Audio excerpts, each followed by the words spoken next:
When people say, no, our problem is this, our problem is that, we say, no, our problem is that God created the world. And God created man, and he put man in the garden to keep the garden, and he gave the man a command. And he held that man to perfect, perpetual obedience to that command, and he promised him life if he kept it, and death if he didn't. And he didn't keep it, he ate. And because he ate, because of that one man, sin entered the world, and death through sin. And everyone born from that man through ordinary generation inherited that man's sin nature. And because of that sin nature, sins proceed from it. And our world is broken because of that sin. And we stand guilty before a holy and righteous God.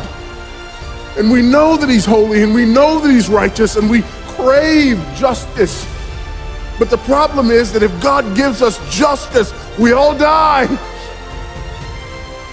And so that God, in his goodness and in his mercy, sent forth his son, who was not born of ordinary generation, but was born of a virgin. Yes, the virgin birth matters. Why? Because if he's born of ordinary generation, he's born in sin. But because he's not born of ordinary generation, he's not born in sin. He's clean of sin. His record is clean. And he keeps his record clean. And he obeys God's law. And because he's fully God and fully man, he obeys the law of God on our behalf in his active obedience.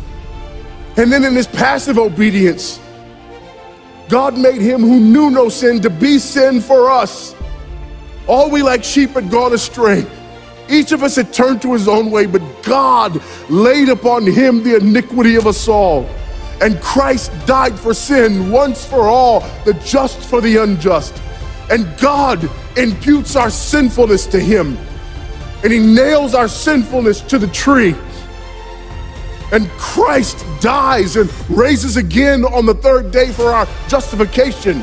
And there's another imputation. The righteousness of Christ is actually imputed to us so that God can be both just and the justifier of the one who places faith in Jesus Christ, so that all those who come to Christ may enter in, so that all those who place faith in Christ might be saved, but not only saved, but sanctified, because he's the firstborn of many brethren. We're justified and we're adopted into the family of God, and we're sanctified, and as his children we begin to bear the family resemblance, and we're further sanctified throughout this life by the very same gospel that saves us, until one day when it's all said and done, we're not just saved from the penalty of sin, we're not just saved from the power of sin, but one day we're glorified and saved from the very presence of sin. That's the gospel that we preach. That's the gospel that we need. And that's the gospel that's more than enough.